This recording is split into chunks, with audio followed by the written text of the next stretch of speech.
At my direction, the United States launched a targeted operation against that compound in Abbottabad, Pakistan. A small team of Americans carried out the operation with extraordinary courage and capability. No Americans were harmed. They took care to avoid civilian casualties. After a firefight, they killed Osama bin Laden and took custody of his body. And welcome back to the special edition of Hannity. We continue now with former New York City Mayor Rudy Giuliani. We'll be joined by General Tommy Franks. And you know Todd Beamer's dad?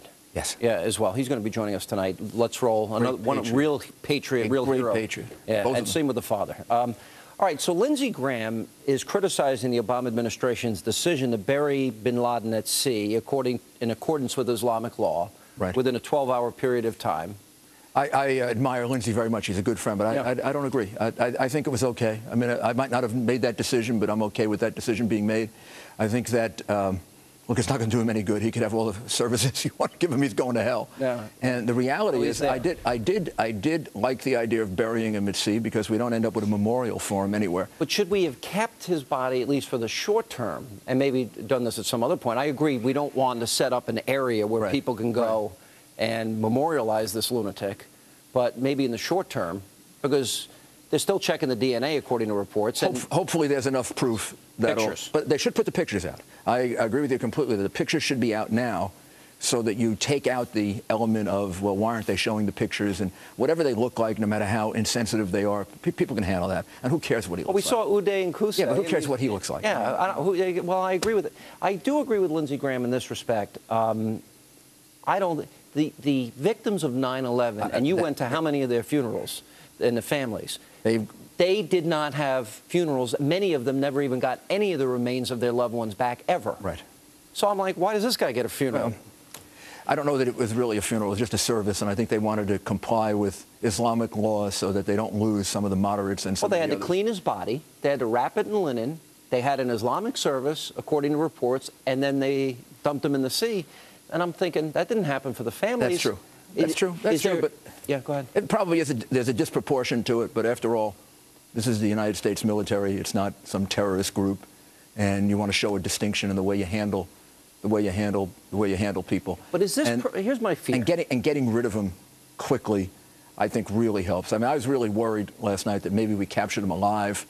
We'd have to go through, 2 or 3 years of trial. 10 years. And what does that mean? What does that mean in terms of retaliation and opportunities for problems and issues? And is it predicated on a belief, though, that it would buy goodwill in the Muslim world? No, I think it's more predicated on why give them any more reasons for anger and irritation and things they can organize around. So I might not have done it that way, but I can see why they made that decision. And so much of the other decision making was correct. Yeah. I'm not looking to be hypercritical. I agree with you in that sense. One of the things that concerns me is some of the world reaction as we look in the Arab world, and there are people making quotes that "Don't worry, America, we can still cut your throat." Pakistan Taliban attacks after bin Laden shooting. You've got Hamas condemning the killing of, quote, the holy warrior bin Laden, and Al Qaeda they promising death for bin Laden. There was apparently one report that KSM himself had said that there was a nuclear device that would be detonated if in Europe if this day ever occurred. All of that indicates that we've got to be very, very careful right now. This is a dangerous period of time, the next couple of months. It might not necessarily be the next couple of days. You might be talking about the next couple of months, because I think they try these strikes when we're not looking more than when we are looking. And doing this creates danger in the short term. It was absolutely necessary.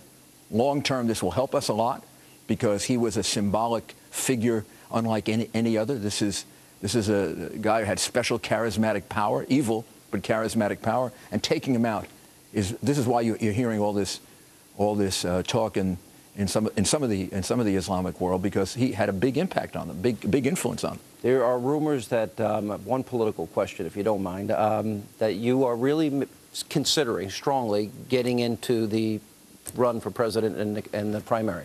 Not right now.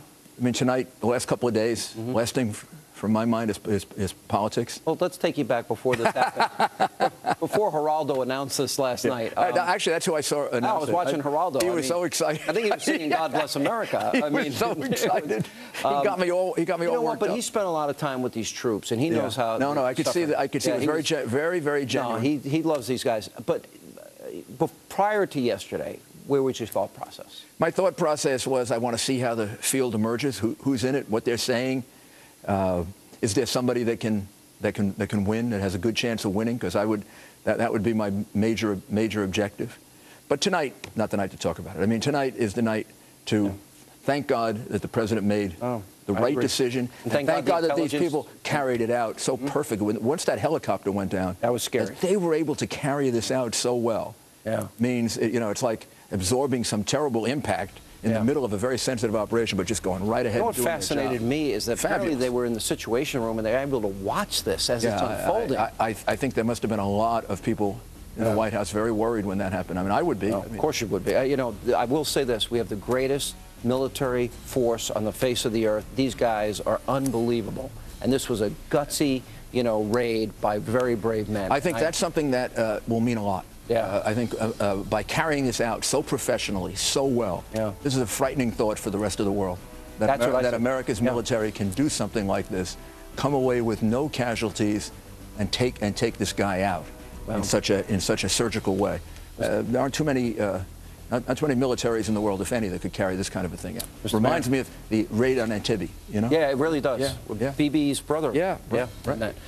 Good to see you. Mr. Mayor, thank you so much. Thank you. Great day for the country. And coming up, 9/11 families react to the news of bin Laden's death. David Beamer, the father of United Flight 93 hero Todd Beamer, he'll join us next. He's the guy that said, let's roll. And General Tommy Franks, and much more coming up on Hannity.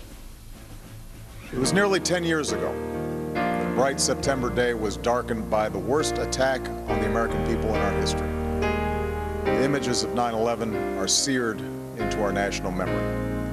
Twin Towers collapsing to the ground. Nearly 3,000 citizens taken from us. On that day, no matter where we came from, what God we prayed to, what race or ethnicity we were united as one American family.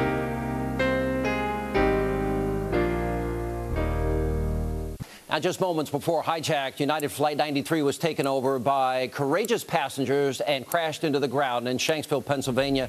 Todd Beamer was overheard saying those now famous and fearless words, "Are you guys ready? Let's roll." Now, nearly 10 years after that somber September day, Osama bin Laden is now dead. Justice has finally been delivered. But does this latest development provide any closure for the families of those lost on 9/11? Joining me now with reaction is the father of hero Todd Beamer. David Beamer is back with us. Mr. Beamer, it's an honor to have you back. It's an honor to talk to you again. And I couldn't be happier for the country. And I wanted to really get your take today because you suffered as much as anybody on that day. Well, Sean, thank you very much. And I really do appreciate the chance to be with you and your audience tonight. This is a great time for America. And when I heard the news that Osama bin Laden had been killed by brave members of our military, Navy SEALs, I can't tell you, it was not only a sense of relief, but the immense pride and thankfulness that I have for our military and intelligence forces and special ops. These people are really, really special.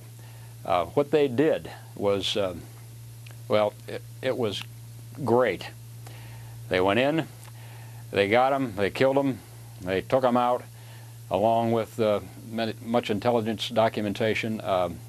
So it's truly a time to be thankful for what these Navy SEALs did, and it's also a time to remember how many of our brave military men and women and intelligent people have been working diligently ever since 9/11, now 9.5 years ago, to have another victory, and how many sacrifices have come along the way. You know, I think this was an extraordinarily courageous, dangerous, gutsy move, which these guys do every day. I mean, they're always putting their lives on the line for us. But you know something, we were talking off the air just before you came on here. and you said something that I think is rather profound, is that this was a victory in this war, but so was what your son was involved in as he led the effort, Let's Roll. Well, the passengers and crew on Flight 93, they launched a counterattack. It was a victory. It saved further destruction, whether it was the Capitol building, which I believe was the intended target, or the White House. Either one would have been horribly bad for our country. And that counterattack was successful. Well, our son Todd and 39 other free peoples on the plane died in that counterattack. It's really a blessing that in this most recent milestone victory in the ongoing war against radical Islamists, that not only did these Navy SEALs and the folks do what they did so well, they all made it out alive. And for that, I am so thankful. And I got to tell you, Sean, that it was a bit of special irony when I heard that it was 40 Navy SEALs involved in this operation. There were 40 free peoples on Flight 93 some 9.5 years ago. So it was a great day. We first met in Jacksonville, Florida in 2004 when President Bush was on the re-election campaign. And I remember because he went in a room in the back of the stadium where you were. And I think I met you right after that. And I remember seeing him come out of that room having met with families that had lost loved ones, including you having lost your son. And I remember him seemingly being very emotional about that. Now, the intelligence seems to have provided, I know we've always had the means because we have the best military in the world, but it seems the intelligence, maybe enhanced interrogations, renditions, played a role in this. What does it mean? What do you think it means for, in that sense, the president that I know you met on a number of occasions? Well, I'm sure that President Bush is feeling some satisfaction and happy about this most recent victory. And I think the ongoing efforts now, for many, many years, with special ops and yes, special interrogation methodologies. And I've never felt sorry for KSM or anybody else that had to, quote, suffer some harsh interrogation, which even our own military is trained and prepared for such tactics should they encounter them. Certainly nothing like what KSM and Osama bin Laden and their fellow enemies have been willing to do to innocent civilians here in our homeland to carry on their war on our way of life. So the fact that these procedures and these processes work and yield these kind of results, hey, it proves the point. We are safer because of them. And I know that there's a certain amount of it feels like a clamor to claim credit for what has happened. But I think, especially for right now, all Americans ought to give credit where credit is due, and it's really due to these courageous people that did the unimaginable to accomplish this victory. Oh, I agree. Hooray for them. Would you urge the president maybe to reconsider the issue of enhanced interrogations? Absolutely. Just as I have encouraged the president and attorney general to carry on with all dispatch with military tribunals to bring KSM, who I call the chief operating officer of 9/11, to bring him to justice. It's way, way overdue. You know, Sean, I really wish that I could have seen the look on Osama bin Laden's face when he realized, uh-oh, these are the Navy SEALs and they're right here. I don't know what uh-oh translates in his language, but that would have been something to see. And so he got American justice delivered by the U.S. Navy SEALs, and moments thereafter, he received divine justice delivered by God Almighty. And we know, I'm a Christian, I'm a person of faith, as is our family, and there's a heaven and there's a hell. And Osama bin Laden knows all about that now. Yes, he does. You know, I think I know where your son got his courage from. Thank you so much for for being with us. We really appreciate it, David Beamer. And you know what? Your son is a role model for the ages. Thanks for being with us. Well, Sean, I'm just so thankful that the families of these, most recently these 40 SEALs, can not only celebrate the victory, but know what their loved ones did and the fact that they came out of there alive. That's a great blessing, because my heart goes out every time that someone is lost in this war, and we must remain vigilant because it's not over. That's a good point and a sober reminder. David Beamer, thanks for being with us. Thank you, Sean. And coming up, former CENTCOM Commander General Tommy Franks is here with reaction to the death of Osama bin Laden. Deborah Burlingame and a special tonight, Great American Panel.